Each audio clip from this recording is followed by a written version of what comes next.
Hello friends, नमस्कार, सत श्री अकाल, सभी को नमस्कार।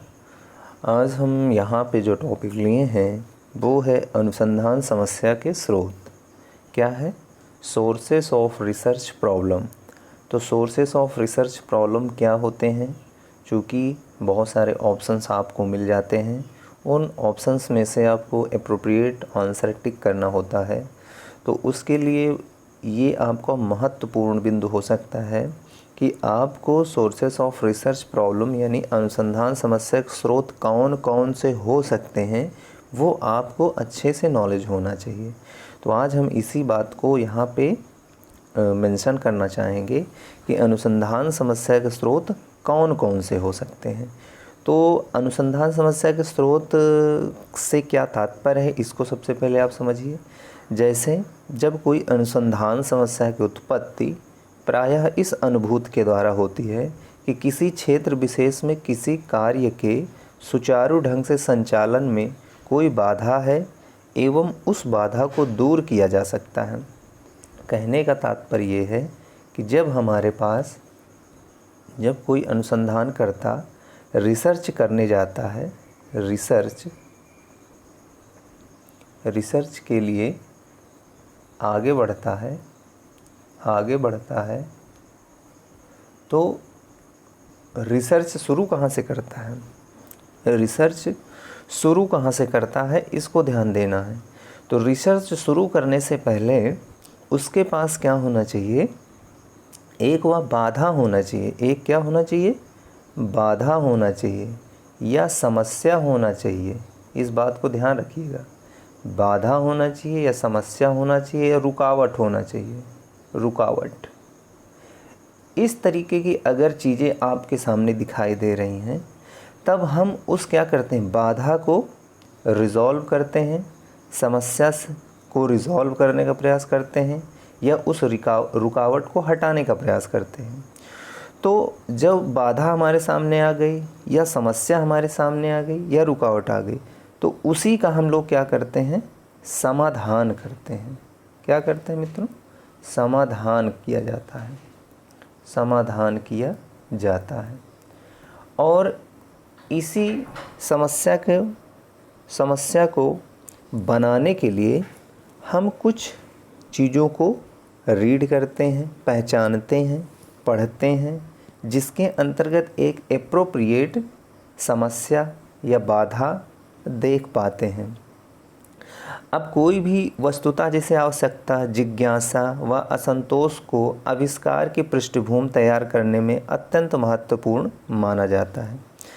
जिज्ञासु, असंतोषी तथा वैज्ञानिक स्वभाव का व्यक्ति जब भी किसी समस्यात्मक परिस्थिति को देखता है तो वह उस समस्या का समाधान खोजने के लिए प्रयासरत हो जाता है। ठीक है? तो किसी समस्या की जानकारी होने तथा उसके समाधान की आवश्यकता महसूस होने पर वह समस्या अनुसंधान का मार्ग प्रशस्त कर देती है एवं अनुसंधानकर्ता वैज्ञानिक तर्क विधि का प्रयोग करके, किसका प्रयोग करके मित्रों? वैज्ञानिक तर्क का प्रयोग करता है। का प्रयोग करके वो समस्या का समाधान करने का प्रयास करता है। अनुसंधानकर्ता वैज्ञानिक तर्क विधि का प्रयोग करके उस समस्या का समाधान खोजने के लिए प्रवृत्त हो जाता है। अब विभिन्न अध्ययन क्षेत्रों के अनुसंधान समस्या के अनेक प्रकार के स्रोत हो सकते हैं। अब जैसे इसमें समस्या के स्रोत जो हैं, समस्या के स्रोत के बारे में हम बात करें तो इसको नोट कर लीजिएगा मित्रों। समस्या के स्रोत अनेक हो सकते हैं, जिसमें सबसे पहला आपका हो सकता है वैयक्तिक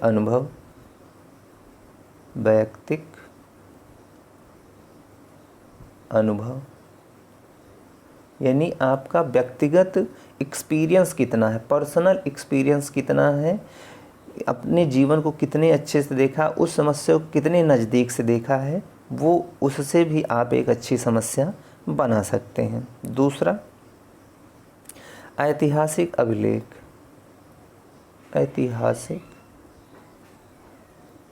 ऐतिहासिक अभिलेख। ऐतिहासिक अभिलेख भी एक बहुत महत्वपूर्ण स्रोत के रूप में काम करता है। हिस्टोरिकल डॉक्यूमेंट्स मतलब आपको कभी कभी ऐसा करते हैं कि हम किसी पहले से की हुई रिसर्च या उन अभिलेखों को देख करके उसमें से कुछ इम्पोर्टेंट कंटेंट को ले करके हम एक नया अनुसंधान या नया समस्या क्रिएट कर लेते हैं। तो यहाँ से भी लोग ऐतिहासिक अभिलेखों से भी वो क्रिएट करते हैं। अगला इसी क्रम में आपका आ सकता है तीसरा, साहित्य की समीक्षा करके। ये तो बहुत ही महत्वपूर्ण बिंदु होता है, क्योंकि कभी भी रिसर्चर बिना साहित्य की समीक्षा के काम नहीं कर सकता है। साहित्य समीक्षा मतलब रिव्यू ऑफ लिटरेचर करके। चौथा हो सकता है आपका बौद्धिक विचार विमर्श। बौद्धिक विचार विमर्श, इससे भी आप समस्या बना सकते हैं। पांचवा, परिस्थिति की आवश्यकताएं क्या है। परिस्थिति की आवश्यकता यानी सिचुएशनल नीड्स क्या है तुरंत किसी व्यक्ति के लिए, किसी भी वस्तु के लिए, तो वहाँ से भी आपको एक प्रॉब्लम क्रिएट कर सकते हैं। छठा हो सकता है इसमें सामाजिक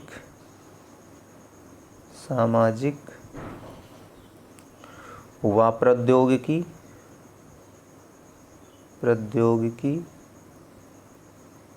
परिवर्तन। यह भी एक बढ़िया स्रोत हो सकता है। समाज में बहुत सारी समस्याएं आपको देखने को मिलती हैं। प्रौद्योगिकी, आपके इंडस्ट्रीज़ में बहुत सारी समस्याएं देखने को मिलती, वहाँ से आप एक समस्या खड़ी कर सकते हैं या बना सकते हैं। सातवां हो सकता है अनुसंधान कमियां।